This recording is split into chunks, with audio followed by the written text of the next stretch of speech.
Le plan de trading, chaque lundi à la mi-journée pour décrypter les enjeux techniques de la semaine à venir sur les marchés. C'est avec Romain Daubry, en visioconférence avec nous aujourd'hui, membre de la cellule info d'experts de Bourse Direct. Bonjour et bienvenue Romain.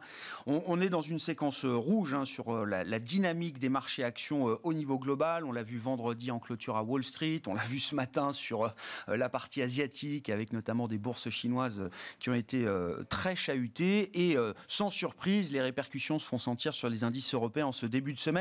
Bon, les vendeurs semblent avoir repris la main, on peut le dire aussi simplement que ça, Romain, j'imagine. Bonjour Grégoire, oui c'est effectivement ça. Il y a eu de gros contre-pieds la semaine dernière, même un petit intérêt acheteur détecté en milieu de semaine et les réactions de Jérôme Powell et des indices américains donc en fin de semaine dernière ont redonné la main aux vendeurs qui effectivement mettent un peu de pression baissière. La position ouverte globale sur le futur CAC 40 augmente, quel que soit le sens, mais là elle a augmenté dans le sens des vendeurs et on revient à un niveau d'intérêt moyen, c'est-à-dire proche des intérêts moyens sur le futur CAC 40 alors qu'il en manquait précédemment. On a par ailleurs, et en contrepartie de ça, des opérateurs qui sont quand même couverts, qui sont protégés, il faut le dire, toujours, qui sont assez réactifs au moindre coup de stress. Ils l'étaient, mais un petit peu moins quand on reflirtait avec les 6700 points. L'alerte de vendredi a été assez rapide et tout de suite, les portefeuilles sont couverts à raison de 2 options de vente pour une option d'achat. Donc ça, c'est aussi toujours un signe d'amortisseur dans le mouvement de baisse. On flirte là sur la plupart des indices, on va le voir, avec des niveaux d'alerte de moyen terme. Et bien pour l'instant, les opérateurs sont vigilants et toujours prudents, même si on sent que le consensus change un tout petit peu. C'est-à-dire que à constater que le marché tient et résiste dans tous les cas de figure, bien on peut se demander, enfin on s'y habitue et on considère qu'à chaque fois d'aller flirter avec les niveaux d'alerte devient presque normal. C'est là où ça devient un petit peu dangereux et on sent un tout petit peu plus d'optimisme de la part des opérateurs. Donc ça, c'est un élément qu'on va surveiller aussi. Les niveaux de couverture dans les portefeuilles, c'est la zone 5950, 6003, puis 5007, 5008 et 4008, 5004. On rappelle que ça, ce sont des niveaux sur les options, donc sur le futur CAC 40, et que le futur CAC 40 cote environ 80 points de moins que l'indice CAC 40 cash. Donc les niveaux qu'on évoquera sont un peu plus bas. On note aussi dans le mouvement de baisse des derniers jours sur les marchés américains que les volumes ont été vraiment lourds et significativement plus lourds dans la baisse que dans les jours de hausse ou de stagnation précédente. C'était moins le cas en Europe, mais ça aussi c'est un signal à prendre au sérieux.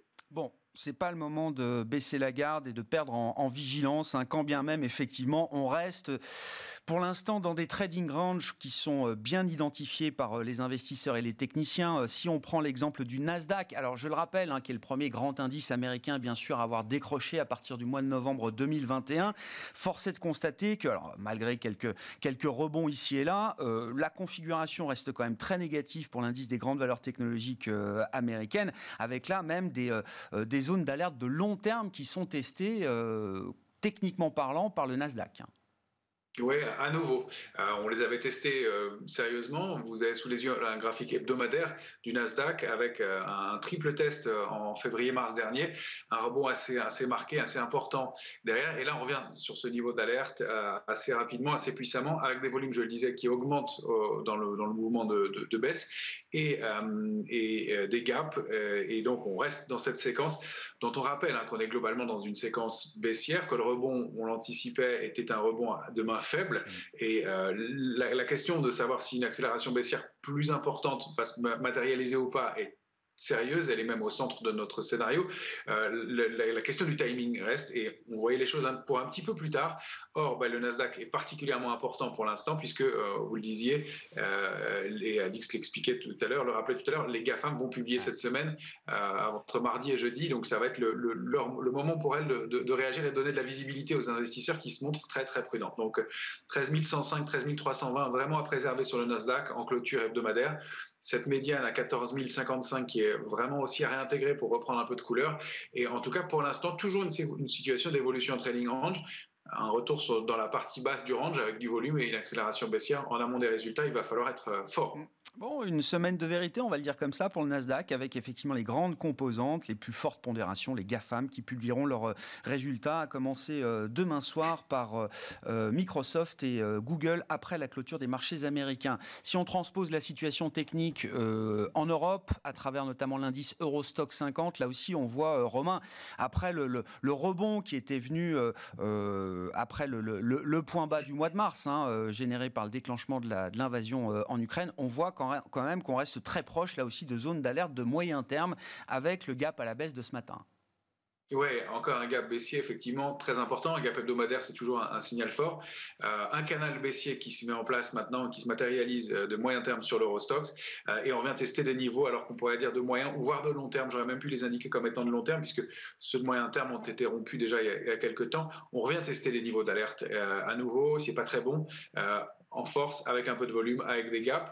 Le risque, c'est d'accélérer au moins dans des proportions équivalentes au trading range qu'on vient de connaître, c'est-à-dire d'aller chercher des niveaux situés aux alentours des 3450 points sur l'Eurostoxx. En cas de clôture, sous 3745 points. Encore une fois, on ne va pas avoir, je pense, les réponses instantanément, c'est-à-dire on va les avoir au moment des publications, donc peut-être pas aujourd'hui, mais entre demain et jeudi, très probablement oui. Oui, on le rappelle, beaucoup de publications en Europe également. C'est notamment le secteur bancaire européen qui sera particulièrement suivi cette semaine avec HSBC ou encore UBS, par exemple, qui publieront dès demain leurs résultats. On notera également la publication attendue de Santander, qui fait partie là aussi des plus grosses banques européennes. Si on regarde d'autres classes d'actifs, un mot peut-être des matières premières, et on le voit, ça fait partie des actifs qui sont sous pression aujourd'hui, Romain. Est-ce qu'on peut imaginer qu'on ait marqué un top alors sur le fameux indice CRB que vous suivez, qui représente un panier global de matières premières, mais qui représente également une forte pondération de matières premières cycliques énergétiques, à commencer par le pétrole? Oui, tout à fait. Une trentaine de pourcents de pétrole dans le CRB, 19 matières premières, et donc un essoufflement qu'on pressentait depuis quelques temps, même s'il y avait une accélération haussière récente. Mais cette configuration n'est pas extraordinaire, comme vous le voyez. On rompt la ligne de tendance haussière de moyen terme ce matin. Donc on entame la semaine avec un gap baissier, donc peut-être un gap de rupture avec la tendance précédente. Et on passe sous un niveau important à 26,50 avec des proportions de baisse qui sont assez marqué. Donc au moins un coup d'arrêt à court terme dans la tendance, ça c'est sûr. Peut-être une latéralisation à moyen terme. Le Brent, lui, est dans une configuration, alors qu'on aurait pu prendre individuellement, j'ai préféré ce panier global, mais le Brent, lui, évolue dans un large triangle symétrique. Il s'approche de la borne basse et il faudra préserver 99,30 sur le Brent au risque de déclencher une accélération baissière un peu plus marquée. Encore une fois, c'est une tendance de fond qui s'est mise en place sur les matières premières et je pense que même un retracement ponctuel n'entraînerait pas de mouvement très lourd et très marqué. Mais là, il y a un coup d'arrêt dans la tendance clairement et on pourrait évoluer dans un trading range situé entre 24,47 sur le CRB et 27,57 en haut, au moins latéralisé pendant quelques temps, mais le gros trend fort qui était en place depuis plusieurs semaines. On rappelle que le CRB a quand même pris plus de 200% depuis ses points bas de mars 2020 et plus de 55% depuis le creux du mois de décembre dernier. Donc la pause est aussi légitime sur ce secteur. Ouais, intéressant d'ailleurs de noter, quand on remet les choses en perspective, comme vous le faites, Romain, que cette envolée des matières premières s'est faite de manière concomitante avec une envolée du dollar. On regarde de plus en plus les marchés de devises qui s'animent et qui sont en train de dévoiler de fortes divergences sur certaines grandes parités. Si on regarde par exemple l'euro-dollar, l'euro, ça y est, a effacé tous les gains qui avaient été enregistrés post-pandémie, c'est-à-dire à travers l'année 2020 et pendant une partie encore de 2021. L'euro-dollar a 1,07, 1,0730 au moment où on se parle, ça nous ramène sur les niveaux justement du déclenchement de la crise pandémique en mars 2020. Oui, exactement. Et puis des niveaux, vous le voyez, qui sont des niveaux qui datent de 2017, qu'on n'avait pas testé depuis 2017. Et même en 2020, au moment de l'accélération baissière, on avait stagné un peu au-dessus de 1,0720, mais on avait rebondi. Et les mèches mensuelles, le graphique que vous avez sous les yeux est un graphique mensuel. Les mèches mensuelles montrent qu'on avait rebondi assez rapidement sur ce niveau-là. Là, vous voyez que là, pour l'instant, le mois d'avril va se terminer de façon assez lourde autour de 1,0720. Probablement, est proche du niveau de support qu'on n'a pas testé donc depuis 2020 testé et enfoncé depuis 2017. Donc c'est très lourd. En plus, on repasse très nettement cette fois-ci sous la ligne de tendance baissière de long terme qui avait été débordée en août 2020. Donc c'est un mouvement important et vraiment qui était lourd qui se produit ici. On a des supports intermédiaires à 0,520, 1,0219 derrière, mais c'est surtout 0,9910, la grande cible sous ce niveau-là. Donc pour l'instant, 1,0720 n'est pas rompu, mais il va falloir voir la clôture mensuelle et on n'imagine pas le retournement d'un mouvement pareil très, très rapidement en tout cas. Non, la question de la parité, peut-être pas pour tout de suite, mais est une question qui revient sur le devant de la scène, parité entre euro et dollar. Et effectivement, ce qu'il faut bien comprendre, c'est, bon, il y a l'euro baisse en tant que tel, mais c'est surtout le dollar qui montre, et pas uniquement face à l'euro, face au yen japonais, face au franc suisse, on le voit depuis quelques mois, face au yuan chinois également. C'est bien l'indice dollar en tant que tel qui crée ces mouvements sur les parités de change, Romain. Exactement. Le dollar est l'indice fort en ce moment. Il est représenté face à 6 valeurs, ce dollar index, et dont la plus grosse pondération est celle de l'euro. Mais effectivement, c'est face aux autres aussi que le mouvement se met en place. Et le dollar index lui-même, qui est sous forme de graphique hebdomadaire éventuellement, là, avait évolué, et on l'avait commencé à le surveiller depuis le mois de juin-juillet dernier, avait accéléré nettement à la hausse au sein d'un canal haussier de façon très harmonieuse, avait atteint sa cible à 99,10 et donc la borne haute du canal, et là, l'a débordé puissamment, a accéléré et prend la direction de la prochaine résistance à 103,90 alors qu'il est pour l'instant aux alentours de 101. Donc il y a encore un potentiel de hausse marqué sur le dollar index et effectivement une force qui vient de ce côté-là sur le mouvement en question. D'un point de vue sectoriel, si on poursuit cette analyse de marché, Romain, il faut noter que certains secteurs, alors qui sont pourtant les vedettes depuis plusieurs mois et plusieurs trimestres maintenant, je pense par exemple au secteur de l'énergie en bourse, ce secteur spécifique de l'énergie qui concentre beaucoup d'attention est peut-être en train de marquer là aussi un top temporaire d'une certaine manière, si on fait le lien avec les cours de matières premières en général, d'ailleurs, Romain. Oui, on l'avait signalé plusieurs fois et évoqué sous forme de force relative. L'indice des valeurs liées à l'énergie et les grandes pétrolières formait une structure d'accélération haussière forte après une stagnation depuis 2015 dans un grand trading range. La résistance majeure a été débordée par le haut. C'est un indice qui devenait fort, composé de ces grands acteurs et un débordement qui était significatif, une accélération haussière marquée.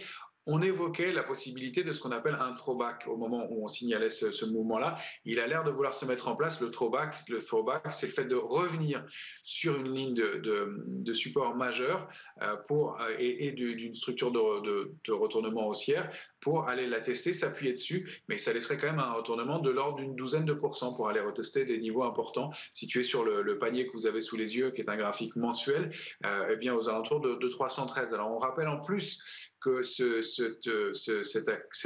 panier, cet ETF, ce tracker est composé donc de ses principaux acteurs, et que vendredi prochain, Exxon et Chevron vont publier aux États-Unis, vendredi dans la séance aux États-Unis.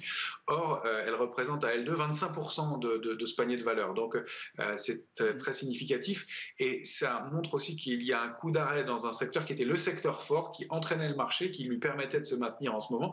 Et même si les indices sont plutôt dans des logiques de trading range pour l'instant, de consolidation et de latéralisation, à l'intérieur des indices, il y avait des mouvements forts. Et si ces acteurs-là reculent, on peut s'inquiéter effectivement pour le reste des indices. On constate que sur le secteur des télécoms, qui était un secteur assez fort récemment et qui donne des signaux importants aussi, ça patine aussi. Et donc sur un ensemble de secteurs qui étaient comme la santé, qui reculent à leur tour aussi. Donc on va manquer de soutien dans ces marchés-là. Et si ces acteurs-là ne tiennent plus, il va falloir que d'autres prennent le relais au moins. Très rapidement, en 30 secondes, pour conclure, Romain, les enjeux techniques, si on prend le contrat futur CAC pour le mois de mai, après le gap à la baisse de ce matin, là, les enjeux pour les prochains jours? Le plus important, c'est le gap à la baisse, en effet, de ce matin. Peut-être gap de rupture avec la tendance actuelle, à confirmer ou pas. Si ce gap est comblé et débordé à nouveau, il invalide ce risque de baisse. Pour l'instant, c'est toujours un trading range.